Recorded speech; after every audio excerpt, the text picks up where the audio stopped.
Graça e paz, meus irmãos. Que a presença do nosso Deus possa ser real na nossa vida nesta tarde. Um Deus criador, sustentador de todas as coisas, conforme temos cantado, e que se faz presente no meio dos louvores do seu povo. Queres sentir a presença de Deus? Canta. Queres sentir a presença de Deus na tua vida? Louva. Queres sentir a presença de Deus perto?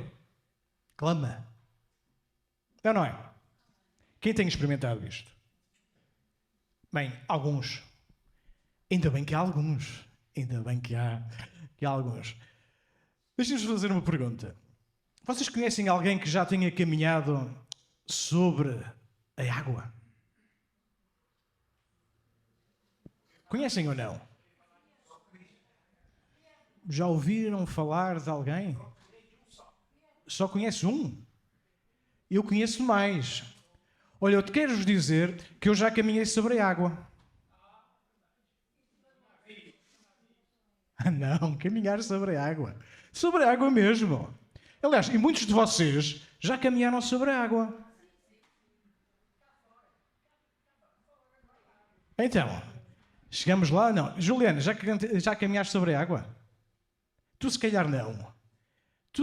Mas os portugueses, de certeza, quase certeza, que já caminharam sobre a água.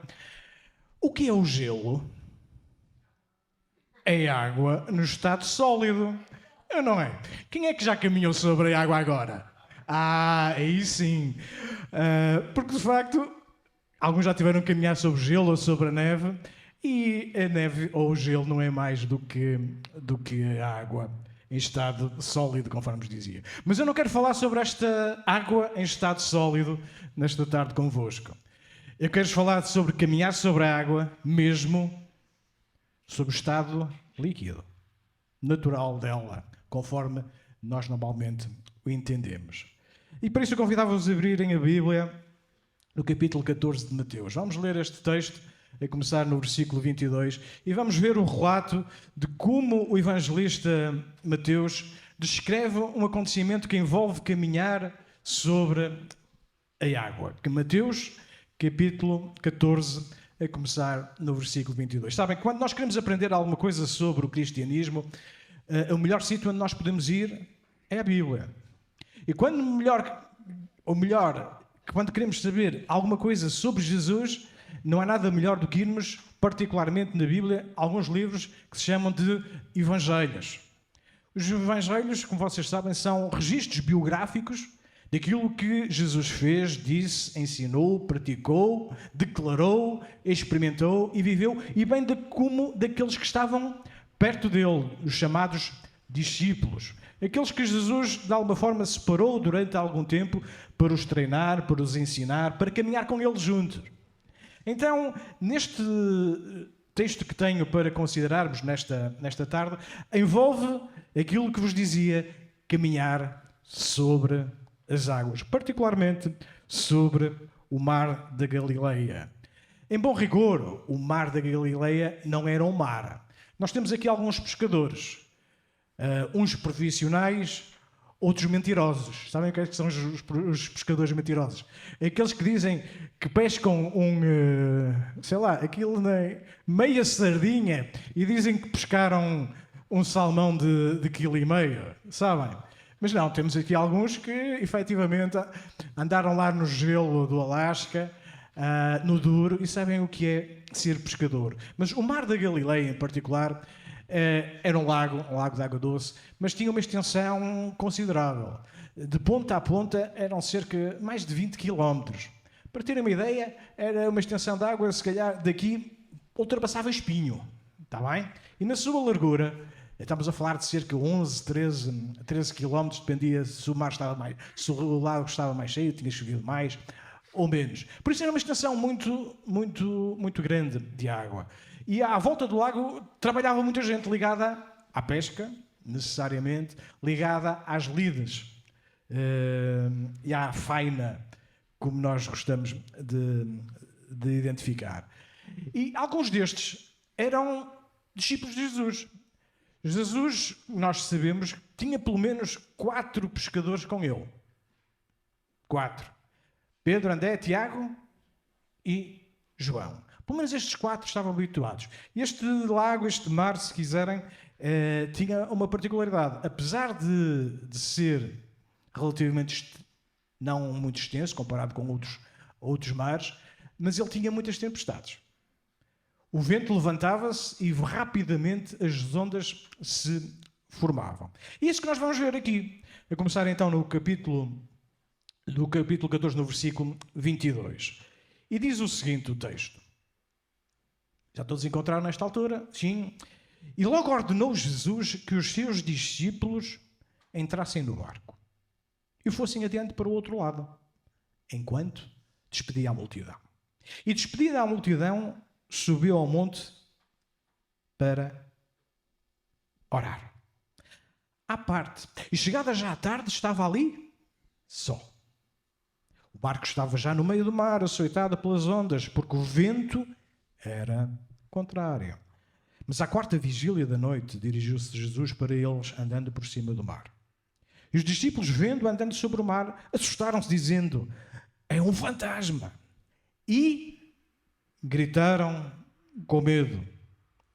Jesus, porém, lhes falou logo, dizendo: tendo bom ânimo, sou eu.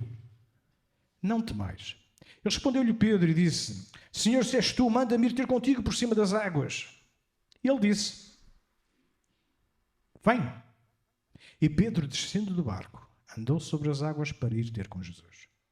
Mas sentindo o vento forte, tive medo.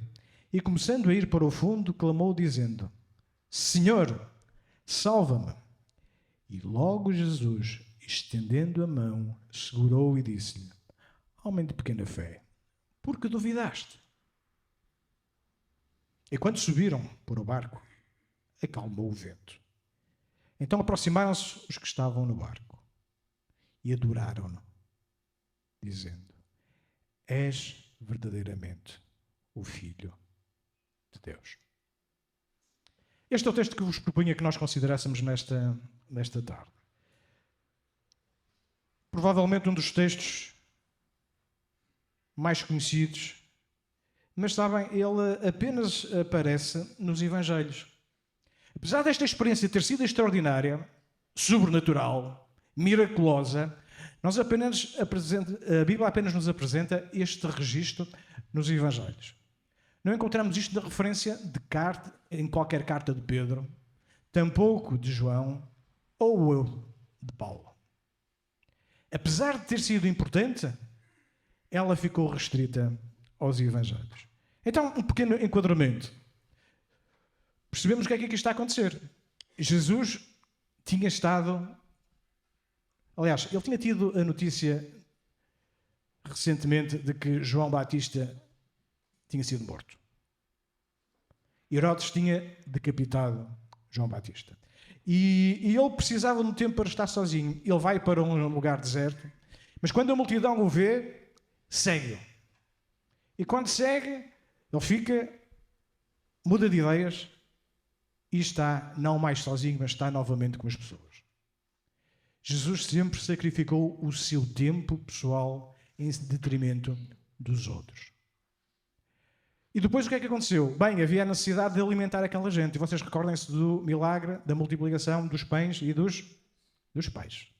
E é nesta circunstância, depois em que Jesus está a despedir aquela multidão, e para terem uma ideia, para aqueles que estiveram recentemente lá no Palácio de Cristal e viram aquele Palácio de Cristal cheio de gente, foi mais ou menos assim. Jesus, pelo menos, alimentou aquelas pessoas todas que lá estavam com pão e com peixe. Para verem, pelo menos, mais as mulheres, mais as crianças, pelo menos já aquela mar de gente já era suficiente para assustar qualquer um. Mas Jesus não. Jesus aí já tinha demonstrado o seu poder. E ele então multiplicou os peixes. E agora era necessário despedir as crianças, despedir as mulheres, despedir os homens, e ele ir então finalmente para um lugar secreto, para um lugar reservado, para um lugar só para estar a orar com o Pai. Jesus sempre procurou a comunhão com Deus E se Jesus procurou a comunhão com o Pai, nós também somos chamados a estar perto do Pai.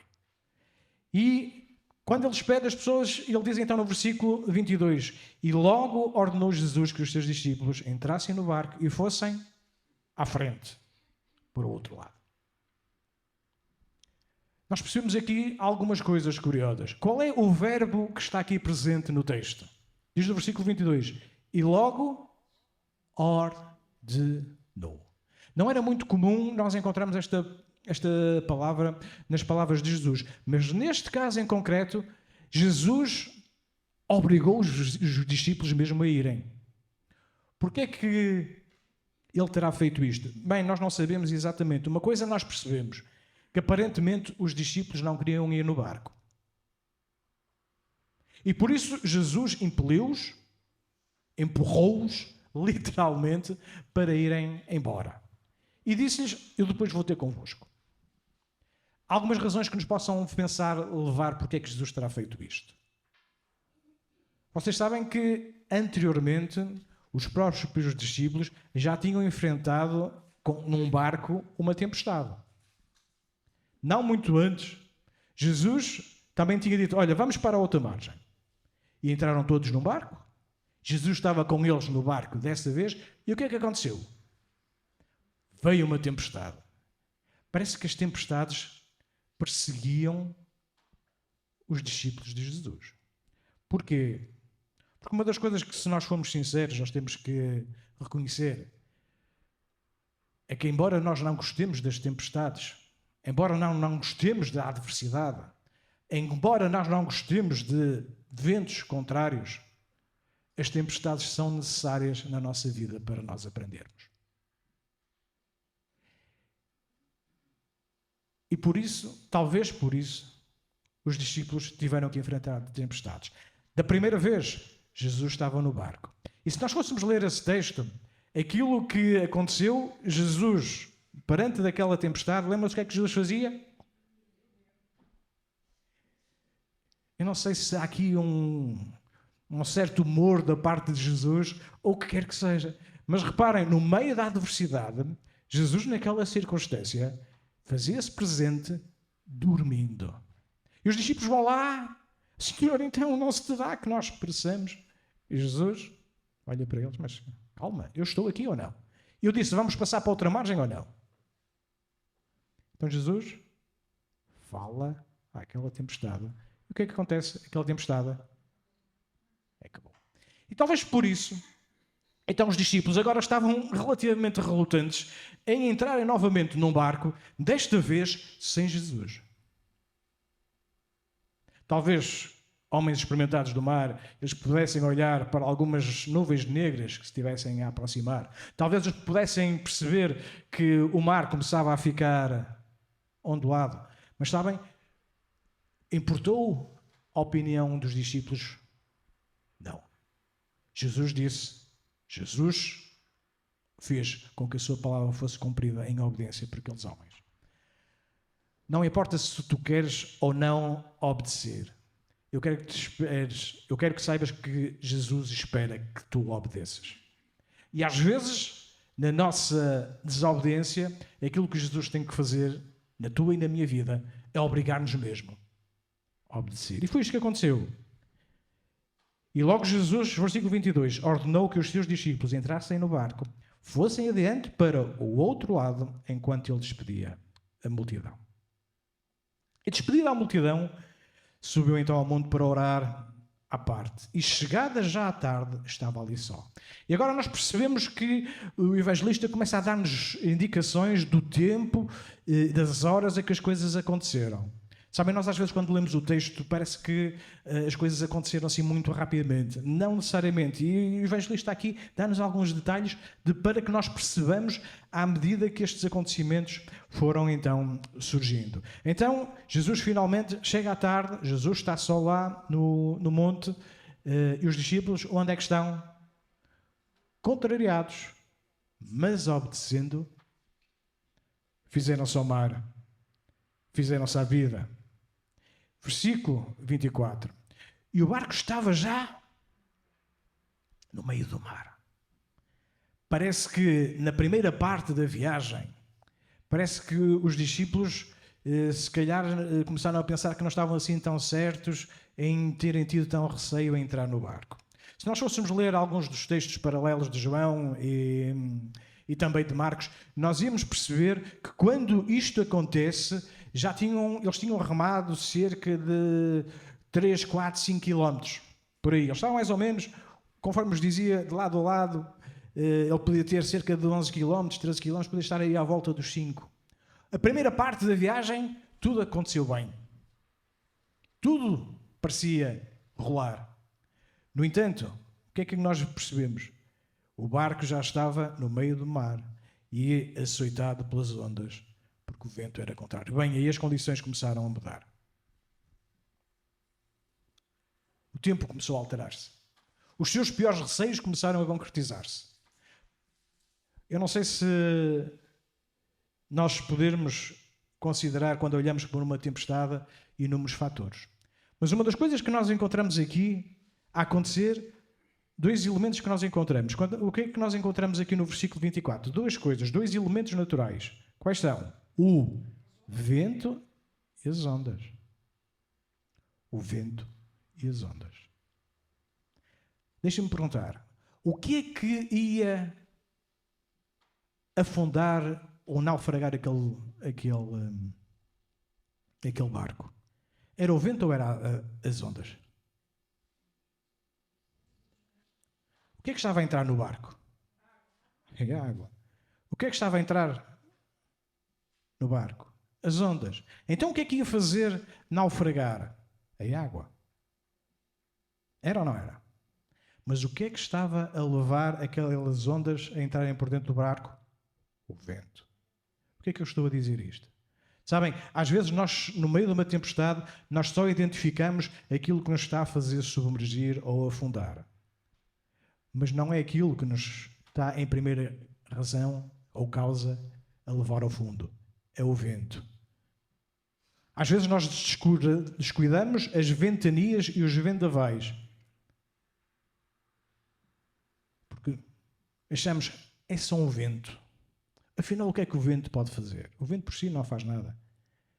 Mas a capacidade destruidora do vento pode ser terrível.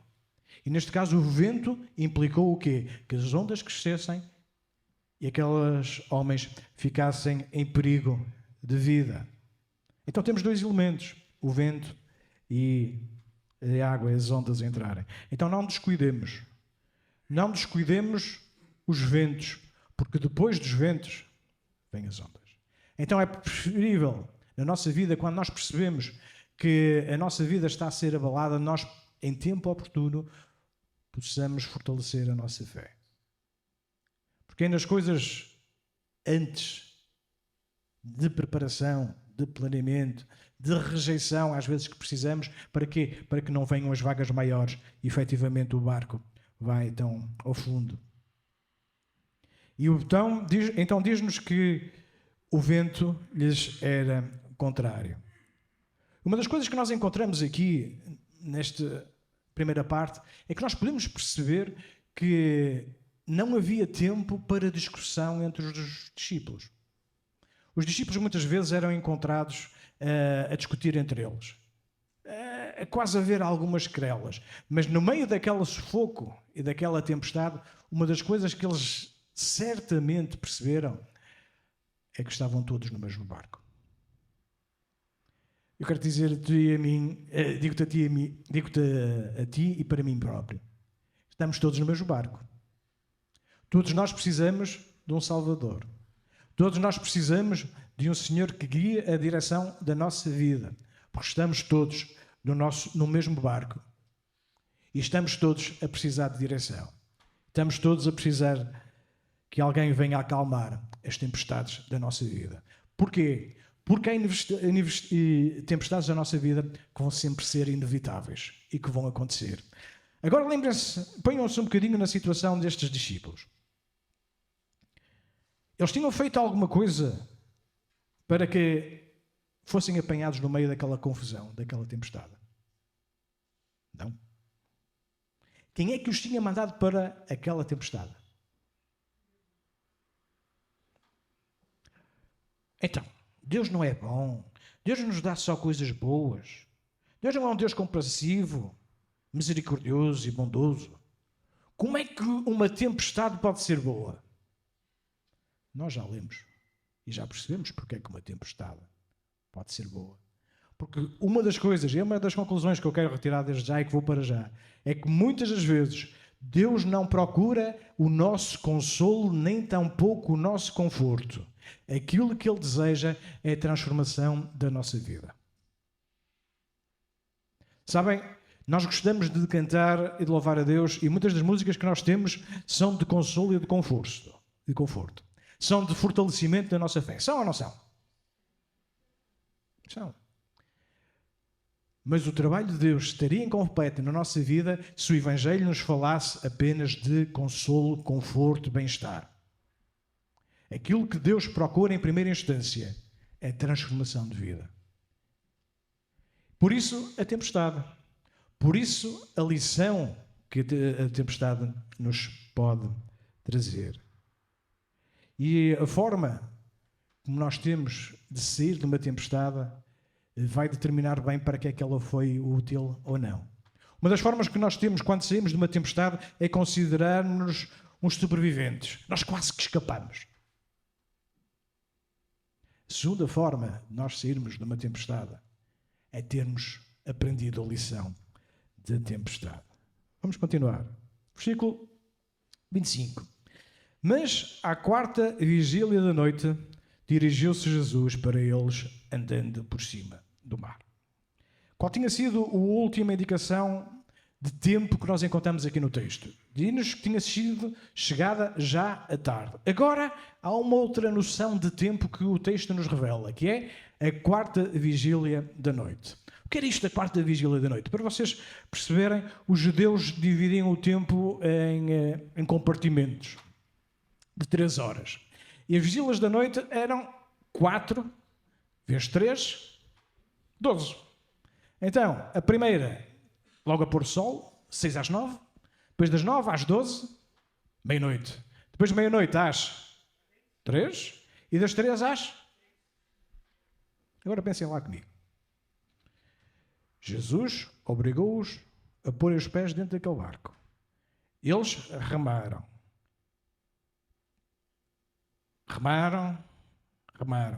Mais ou menos 5 km depois, as ondas começam a crescer, o vento é contrário e eles passam a noite quase toda a remar sem sair do sítio. E só na quarta vigília da noite, na melhor das hipóteses, às 3 da manhã, é que Jesus aparece e Jesus vem. Sabem, os discípulos podem ter sido acusados de muita coisa noutras circunstâncias, mas uma das coisas que os discípulos aqui estiveram foi a ser perseverantes. Primeira vigília, Jesus estava lá. Segunda vigília, 3 horas, mais 3 horas, Jesus veio. Uma das coisas que nós fôssemos ler no Evangelho de Marcos, não iremos fazer, é que Jesus, estando no monte, viu a dificuldade, a provação que estava a acontecer aos seus discípulos, em que o barco estava a não avançar, eles estavam a lutar contra as ondas. Jesus estava a ver. Embora os discípulos não soubessem disto, Jesus no monte estava a olhar para eles.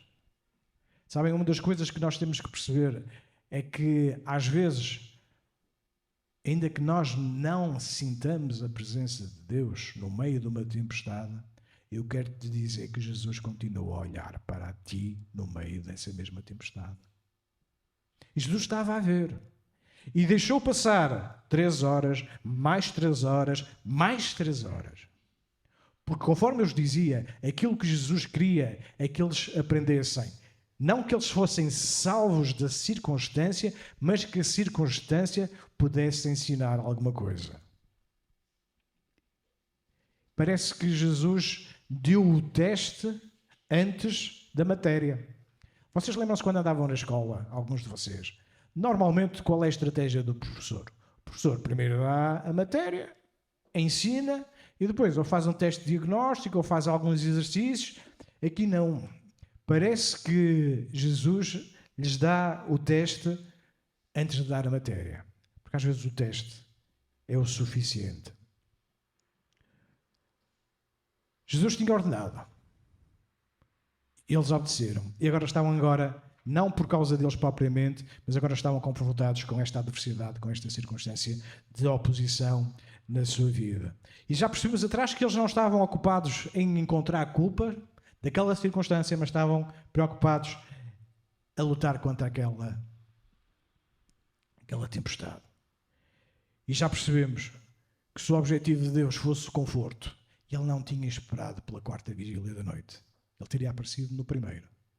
Então, se na tua vida tu estás e precisas de um livramento, para já, porque ninguém gosta de passar por sofrimento, ninguém gosta de passar por uma adversidade, ninguém gosta de passar contrariedades.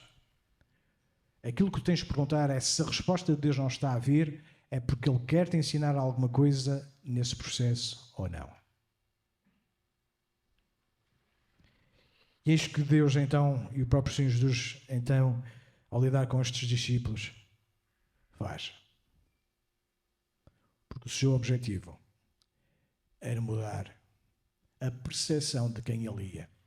Sabem de quem Ele era? Sabem, se nós fôssemos ver aquela tempestade anterior que vos falava, quando Jesus fala à tempestade, a reação dos discípulos tinha sido o quê? A sua pergunta, surgiu ali uma pergunta, é: quem é este homem que até o vento e o mar... Quem é este homem? Naquela primeira tempestade que os discípulos enfrentaram, surgiu esta pergunta.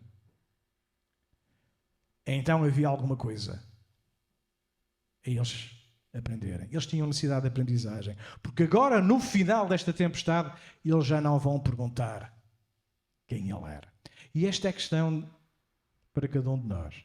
É que se Jesus vai agir sobrenaturalmente na tua vida, conforme Ele acabou por fazer aqui, é porque Ele se quer revelar. Não apenas para te tirar do sofrimento, mas para revelar quem Ele era. Então, versículo 25. Mas à quarta vigília da noite dirigiu-se Jesus para eles, andando por cima do mar. Eu não sei se vocês conseguem imaginar esta circunstância de alguém andar sobre as águas no estado líquido. Jesus podia ter sido teletransportado, sim ou não? Sim. Mas Jesus caminha. E o seu caminhar trouxe um desafio para aqueles discípulos. Primeiro, para perceberem quem é que Ele era, verdadeiramente. E quando os discípulos viram, no versículo 26, andando sobre o mar, assustaram-se dizendo: é um fantasma. Sabem, o medo é um muito mau conselheiro. O medo afugenta a fé. O terror ainda mais. Nós vemos aqui que a resposta e mais imediata que os discípulos tiveram foi socorrer-se das suas superstições. É um vulto, é um fantasma. Talvez não... Eu não sei como é que nós nos portaríamos quando, perante o meio do mar, o céu negro como breu, os relâmpagos a relampejarem, aquela circunstância de ter que remar para saírem daquele sufoco e de repente vem um vulto. Que mal é que seria a reação? A nossa reação. Eu espero que ninguém fosse dizer: é um fantasma. Mas foi esta a reação. A reação dos discípulos foi irem às suas superstições, talvez de homens do mar, talvez daquilo que tinham aprendido de gerações, não sei. Mas quando eles gritam com medo, há uma resposta do outro lado.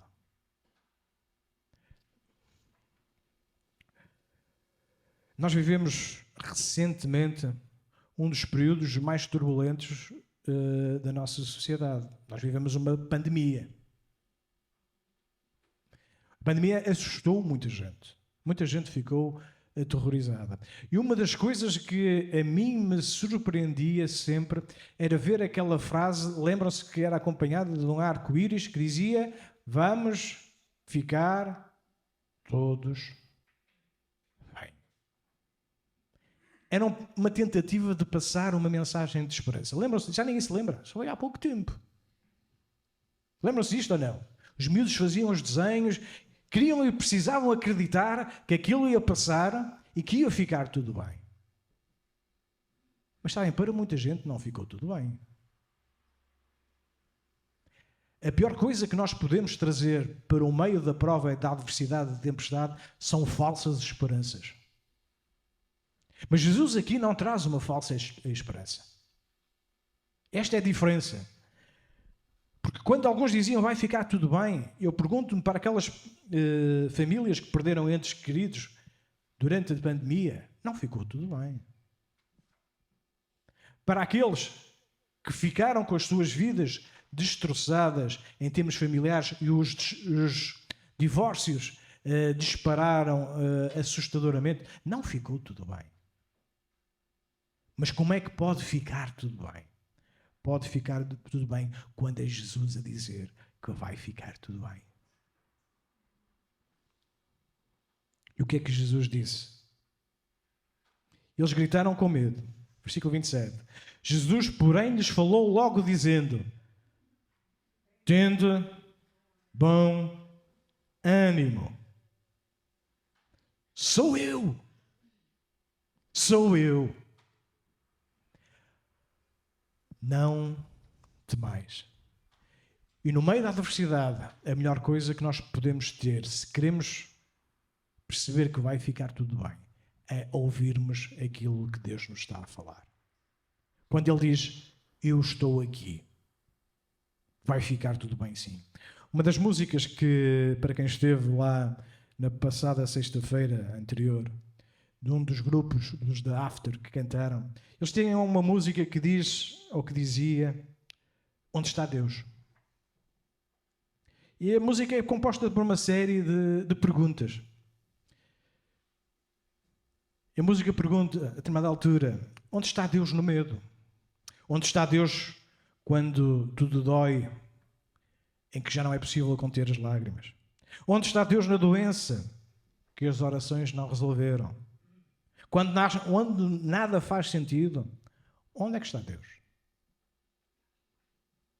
Onde está Deus nas cinzas de um lar desfeito? Onde está Deus quando perdemos aqueles que mais amamos? Onde está Deus no vício que aprisiona? Quando tudo é demais, onde é que está Deus?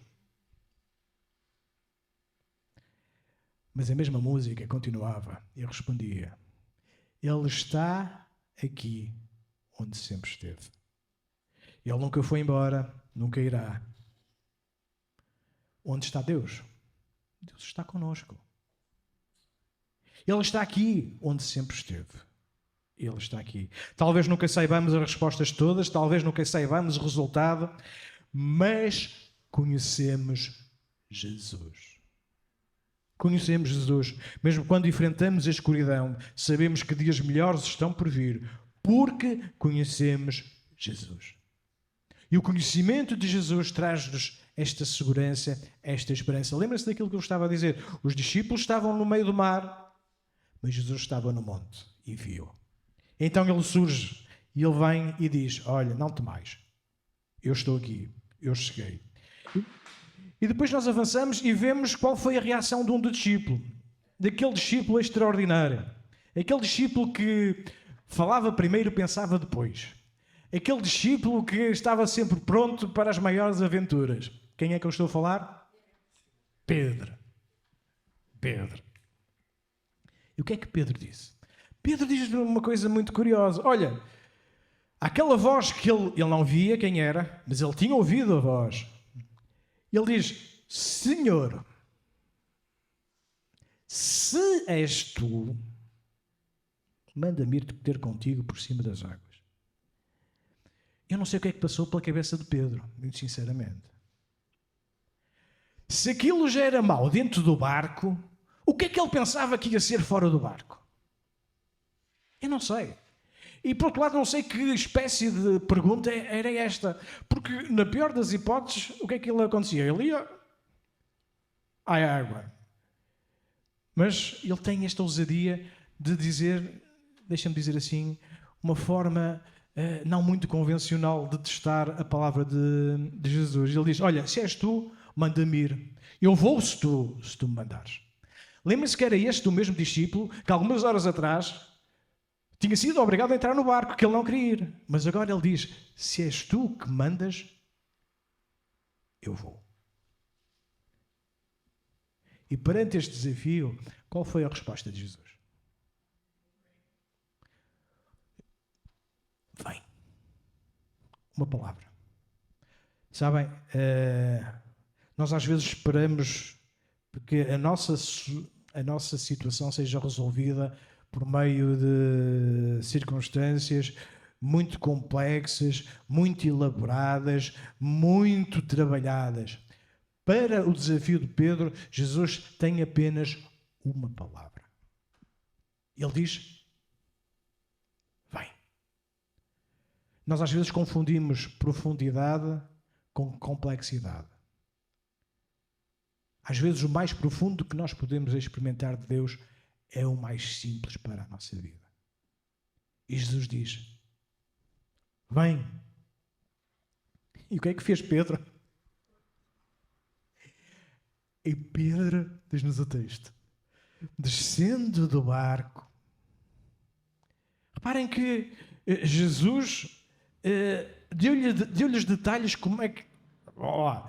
Pedro era pescador, sabia nadar, mas ele nunca tinha andado sobre as águas. Ele não fazia ideia o que era caminhar sobre a água. Ele não sabia o que é que ia encontrar. Será que ia se afundar um bocadinho? Será que seria como caminhar naquele lamaçal pantanoso que ia custar andar? Ele não sabia. E Jesus deu-lhe detalhes como é que ele deveria caminhar? Não. Jesus apenas lhe deu a direção e a ordem. Às vezes aquilo que Jesus diz à nossa vida não são detalhes, mas Ele aponta caminho, Ele aponta direção e Ele espera que nós correspondamos ao seu apelo de ir. Então Pedro vai. E o que é que fez? Caminhou. Tão simples como isto.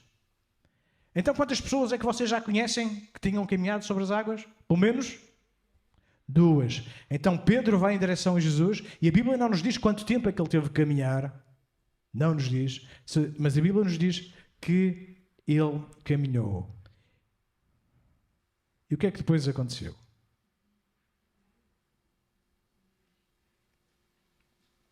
Mas, sentindo o vento, teve medo.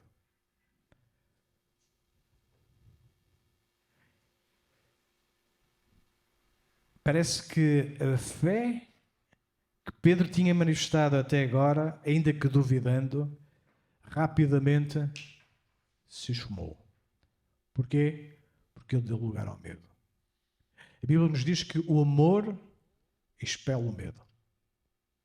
Então, se ele deu lugar ao medo, ele rejeitou o amor. E quando isto aconteceu, a sua fé vacilou e ele já não caminhou mais. Ele começou-se a afundar. E uma das coisas que nós percebemos aqui é que não é a quantidade de fé que importa, mas sim se a nossa fé é sustentada ou não. E em quem a nossa fé é sustentada. Pedro sentiu o vento. Sabem, nós muitas vezes quando falamos sobre este texto imaginamos de que enquanto Pedro esteve a olhar para Jesus e o seu olhar se cruzava com Jesus, ele caminhou e depois quando deixou de olhar para Jesus e passou a olhar para o vento e para a tempestade, o texto não diz nada disto. Eu creio que ele nem sequer conseguia ver os olhos de Jesus, porque estava escuro. Ele respondeu apenas à sua voz. Às vezes, aquilo que tu precisas não é ver, mas é obedecer. Lembram-se de Tomé? Tomé queria ter a experiência própria de ver. E o que é que Jesus, quando ele viu e acreditou, o que é que ele Jesus disse? Olha, bem-aventurados aqueles que não vendo vão crer. Jesus hoje continua a falar. Jesus hoje continua a dizer: vem. Então ele começou a sentir o vento e começou a ir ao fundo. E quando ele começou a ir ao fundo, ele fez uma coisa que é determinante para ti e para mim. Lembrem-se, ele não afundou logo, ele começou a ir ao fundo. Lembrem-se que Pedro sabia nadar. Nós não sabemos a distância que ele estava de Jesus. A Bíblia não diz em tempo nenhum que Pedro tentou nadar. Se qualquer um de nós começasse a afundar-se no mar, por alguma razão, o que é que ia fazer? Quem sabe nadar? Quem sabe nadar, a primeira coisa, o primeiro instinto era o quê? Pelo menos tentar dar umas braçadas. É ou não é? Pelo menos tentar agarrar-se.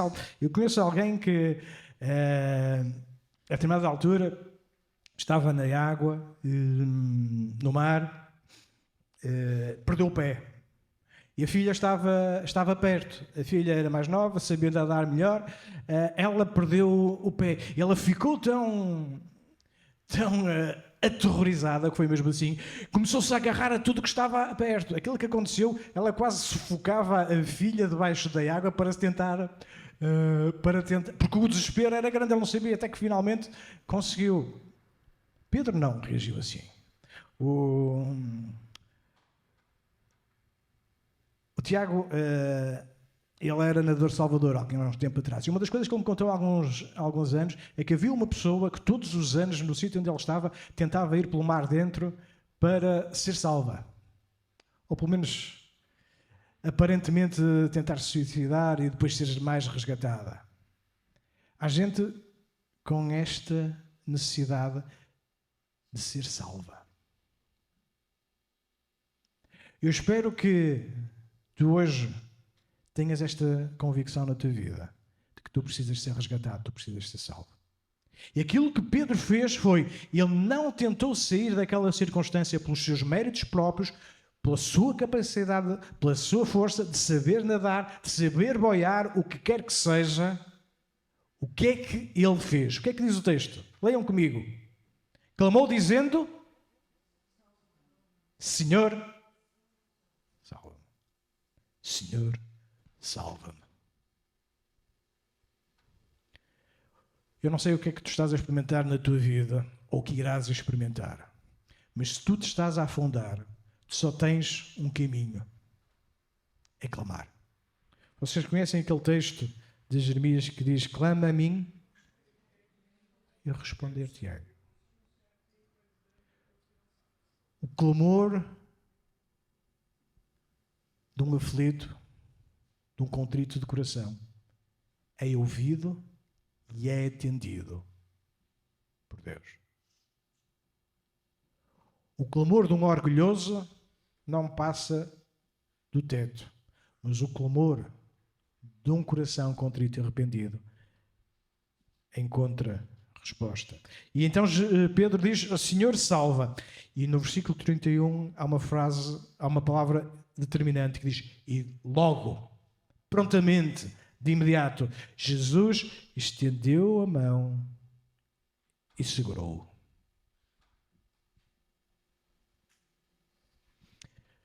Pedro teve a humildade de clamar. Jesus tinha o poder para o salvar. E não tinha apenas o poder, mas ele salvou. E aquilo que nós vemos aqui é uma das formas de expressão da graça de Deus. E uma das coisas que nós sabemos é que para sermos salvos não importa os méritos, não importa o esforço. Pela graça sois salvos por meio da fé. Isto não é dom de Deus. Isto não vem de vós, é dom de Deus. Não vem das obras para que ninguém se glorie. Então Pedro, ao clamar, ele invocou a graça de Deus, que veio em seu socorro, que veio em seu auxílio. E Jesus o toma pela mão. E depois Jesus faz uma afirmação curiosa. Eu não sei assim à primeira vista, parece que Jesus foi um pouco, excedeu-se um pouco com Pedro, ou não?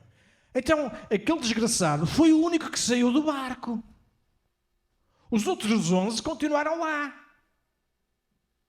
Foi ou não foi? E a quem é que Jesus disse, homem de pouca fé? A quem teve a coragem de sair do barco. Sabem porquê? Porque a quem muito se dá, muito se é exigido. E Pedro tinha uma responsabilidade dada por Deus grande. Ele precisava passar por isto. Homem de pequena fé. Por que duvidaste? Numa outra circunstância, Jesus mostrou-se exatamente ao contrário. Ele foi maravilhado pela fé de um homem. Ele era um centurião. Ele tinha um servo que estava doente e ele gostava tanto daquele seu empregado que ele veio ter com Jesus pedir-lhe auxílio. E quando ele finalmente se encontra com Jesus, e Jesus diz, olha, eu preciso que tu intervenhas, o meu servo está doente, ele vai morrer se tu não fizeres nada.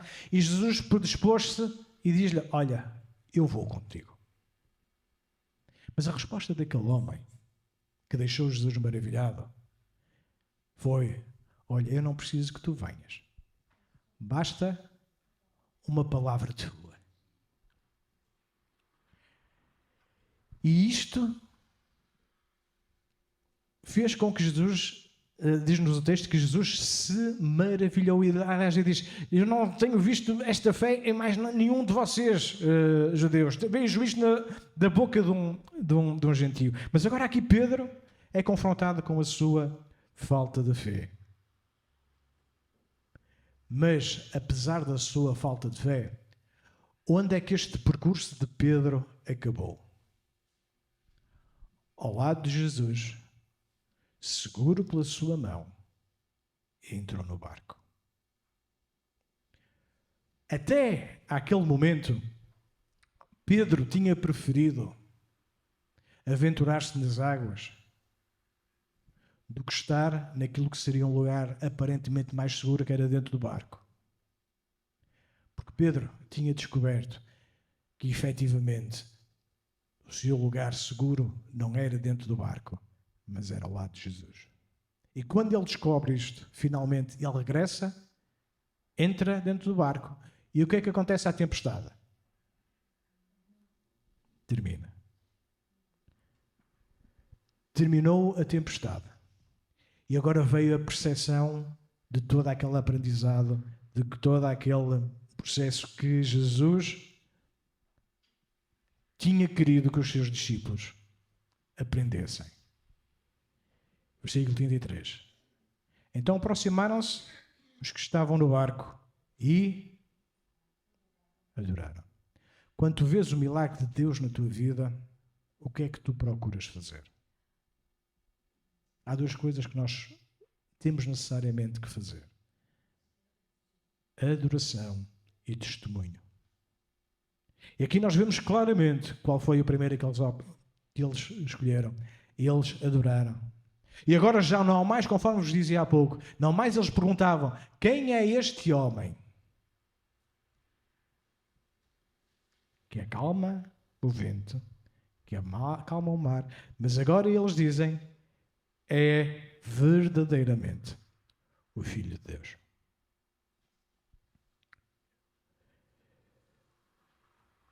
O que é que nós temos a aprender para a nossa vida hoje? Eu não sei, mas eu sei que Deus sabe da tua vida. Sabe que dificuldade, que prova, que tribulação tu estás a passar. Ele sabe que tu precisas de respostas imediatas para a tua vida. Ele sabe que tu precisas ou que tu desejas. Mas Ele quer te ensinar a caminhar com Ele. Ele quer-te ensinar que Ele está ao teu lado, mesmo que tu ainda não o vejas. Ele quer fazer-te entrar dentro de um barco e seguir o caminho que Ele próprio tinha determinado. E às vezes a revelação de quem Deus é o que tu precisas para a tua vida, não mais disso. Ele não deu detalhes, mas ele apontou o caminho. Então, perante a dificuldade, nós nos lembremos que o Deus que se faz presente é real. O Deus que salva, levanta o abatido, ergue aquele que se está a afundar, é real. E Ele não deixa que ninguém se perca. Porque a tua palavra nos diz que aquele que está nas suas mãos, ninguém as pode tirar dela. Nem a morte, nem a vida, nem as potestades podem separar do amor de Deus que está em Cristo Jesus. E este amor de Deus que nós vivemos, que nós experimentamos, que nos faz olhar para as dificuldades, para as provas, para as tribulações e nos lembrarmos que, além da tempestade, há um caminho, um local glorioso, um destino eterno que Deus tem para cada um de nós e que faz parte do nosso chamado. Que Deus nos abençoe.